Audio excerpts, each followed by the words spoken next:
पास? ETS।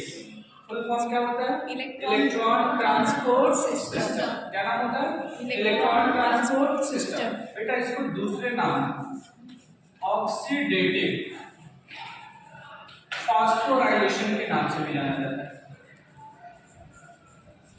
इसके नाम से ऑक्सीडेटिव फॉस्फोराइलेशन के नाम से भी जाना जाता है। मतलब ये एक तरीके की ऑक्सीडेशन प्रोसेस होती है जिसमें फॉस्फेट ग्रुप को क्या किया जाता है?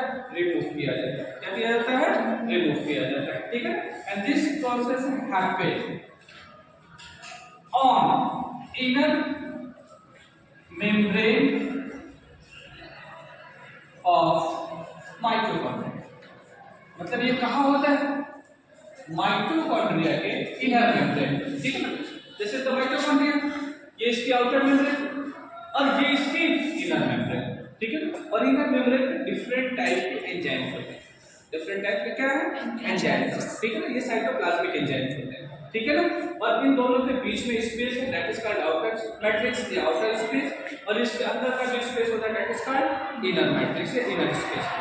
क्लियर है ना। तो इसका अंदर का मैटर है और ये इसके बाहर का मैटर है। This is the outer membrane and this is the inner. और इनर मेम्ब्रेन पे ना डिफरेंट टाइप के एंजाइम्स। ठीक है ना। जैसे FMN फ्लैविन मोनोन्यूक्लियोटाइड्स। फ्लैविन मोनोन्यूक्लियोटाइड्स। ठीक है ना। FES iron sulphate ubiquinol this is type of another type of enzyme। ठीक है ना। H2O that is the water molecules। cytochrome B FES iron sulphate ubiquinol water cytochrome C cytochrome A1 A3 cytochrome E। मतलब E का मतलब यहाँ पे electron का transport क्या होगा?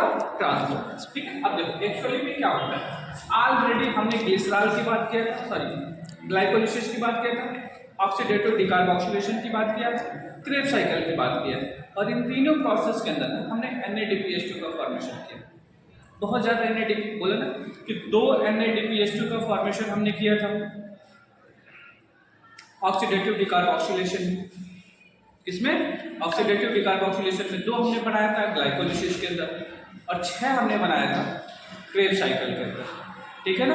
तो टोटल हमारे पास कितने बने? 10 NADPH2 का क्या हुआ? फॉर्मेशन हुआ। हमने आपको ये भी बोला था कि NADPH2 मॉलिक्यूल ऐसे हैं।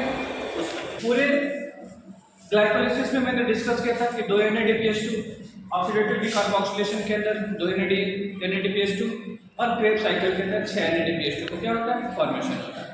मैंने आपको ये भी बताया था कि ये NADPH2 आगे चल के इलेक्ट्रॉन ट्रांसपोर्ट सिस्टम में पार्टिसिपेट करेंगे और हर NADPH2 3 ATP का क्या करेगा? फॉर्मेशन करेगा। कैसे फॉर्मेशन करता है उसी की डिस्कशन यहाँ पे कर रहे हैं। ठीक है। देखिए हमारे पास एक्चुअली में क्या होता है? NADPH2 होता है। ठीक है ना। जो हमने ऑलरेडी प्रिपेयर किया बोला था कि NADPH2 किसके कांटेक्ट में आता है? FMN फ्लैविन मोनोन्यूक्लियोटाइड्स के कांटेक्ट में आता है। ठीक है ना। तो जैसे कांटेक्ट में आता है तो कहते हैं ये टूटता है। क्या होता है? टूटता है। ठीक है ना। टूटेगा तो किसमें? NAD प्लस और प्रोटॉन के फॉर्म में टूट जाता है। ठीक है ना। प्लस प्रोटॉन के फॉर्म में क्या होता है? टूटता है। ठीक है ना। लेकिन जब ये प्रोसेस टूटती है ना बेटा तो यहाँ से इलेक्ट्रॉन बाहर निकलता है। क्या बाहर निकलता है? इलेक्ट्रॉन। क्या बाहर निकलता है? इलेक्ट्रॉन बाहर निकलता है। और ये इलेक्ट्रॉन जैसे ही बेटा बाहर निकलता है, क्या बोला? ये इलेक्ट्रॉन जैसे क्या होता है? बाहर निकलता है। तो ये जो प्रोटॉन मॉलिक्यूल इधर सफर कर रहा है, ये इधर घूम रहा है ना, ये प्रोटॉन मॉलिक्यूल को बेटा जंप करा के कहाँ लाके छोड़ देता है? Outer matrix. कहाँ लाके छोड़ता है? Outer matrix. लाके कहाँ छोड़ेगा? Outer matrix. और इलेक्ट्रॉन बेटा यहाँ से मूव करके आयरन सल्फेट से दूसरे आयरन सल्फेट, फिर तीसरे आयरन सल्फेट। ठीक है ना। और एटलीस्ट कहाँ आता है? वाटर मॉलिक्यूल्स के पास। कहाँ आता है? Water molecules. और इस वाटर मॉलिक्यूल्स को ये फर्दर तोड़ेगा। वाटर मॉलिक्यूल्स को फर्दर तोड़ेगा। जब ये वाटर मॉलिक्यूल्स फर्दर टूटेगा तो सिंपल सी बात है 2 प्रोटॉन का फॉर्मेशन और करेगा कि नहीं करेगा? प्रोटॉन मॉलिक्यूल्स का क्या करेगा? फॉर्मेशन करेगा। फिर इलेक्ट्रॉन जंप करेगा, साइटोक्रोम बी पे जाएगा, फिर आयरन सल्फेट के पास जाएगा, फिर यूबिक्विनोन के पास जाएगा और लास्ट में फिर कहाँ पहुंचेगा? वाटर मॉलिक्यूल्स के पास। जैसे वाटर मॉलिक्यूल्स के पास पहुंचा फिर जाके वाटर मॉलिक्यूल्स को तोड़ेगा, क्या बनाएगा? Proton molecule. ठीक है, और प्रोटॉन मॉलिक्यूल फिर कहाँ चलाएगा? आउटर मैट्रिक्स में। जो इलेक्ट्रॉन है फिर कहाँ जाएगा? साइटोक्रोम सी पे, और फिर कहाँ जाएगा? साइटोक्रोम A1 A3 पे जाएगा। ठीक है ना। अब ये इलेक्ट्रॉन जैसे बाहर निकलता है तो माइटोकॉन्ड्रिया के इनर मैट्रिक्स में ऑलरेडी क्या होता है? ऑक्सीजन। क्या होता है? ऑक्सीजन। ऑलरेडी क्या होता है? प्रोटॉन। क्या होता है? प्रोटॉन। जिसको किसकी जरूरत है? इलेक्ट्रॉन की। किसकी जरूरत है? इलेक्ट्रॉन। तो ये इलेक्ट्रॉन यहाँ से आके बाहर निकलता है, यहाँ से क्या हुआ? बाहर निकलेगा। जैसे बाहर निकलेगा तो इस प्रोटॉन और इस ऑक्सीजन मॉलिक्यूल्स को आपस में जोड़ के किसकी सिंथेसिस कराएगी? Water molecules. किसकी सिंथेसिस कराएगी? Water molecules. ठीक है, तब आपको दिमाग में ये बैठना है कि जब भी NADPH2 डिग्रेड करता है, क्या करेगा? डिग्रेड करेगा या ब्रेक डाउन करेगा। क्या करेगा? ब्रेक डाउन करेगा।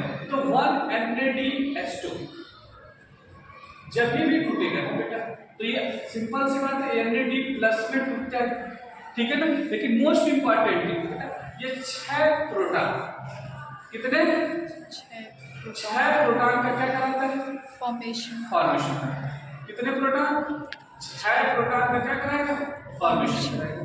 और यही 6 प्रोटॉन्स बेटा आगे चल के ATP फॉर्मेशन में अपना रोल प्ले करेंगे। ATP फॉर्मेशन में रोल प्ले करेंगे। समझ में आया? तो ये ATP बोला था कि 2 प्रोटॉन से एक ATP मॉलिक्यूल्स का फॉर्मेशन होता है। क्योंकि अभी आपको इतना पता होगा ना बेटा कि इसके हेडर पे बोला ना कि दिस इज इनर मेम्ब्रेन, और इनर मेम्ब्रेन में इनसाइड फोल्डिंग होती है जिसको क्रिस्टी बोलते हैं, और क्रिस्टी के ऊपर एक स्पेशल टाइप का सेल ऑर्गेनेल्स पाया जाता है जिसको F1 पार्टिकल बोलते हैं। और यही वो F1 पार्टिकल है जो ATP का क्या कराता है? फॉर्मेशन। क्या कराता है? फॉर्मेशन, सिंथेसिस कराता है। ठीक है ना। जिसकी डिस्कवरी फर्नांडिस मोरेज नाम के साइंटिस्ट ने किया, इसीलिए F1 पार्टिकल को फर्नांडिस मोरेज पार्टिकल के नाम से भी जाना जाता है। और कैसे ATP की सिंथेसिस होती है इसके बाद वाला टॉपिक में आपको समझाऊंगा। क्लियर? ठीक है, तो ये बात आपको याद रखनी है। ठीक है।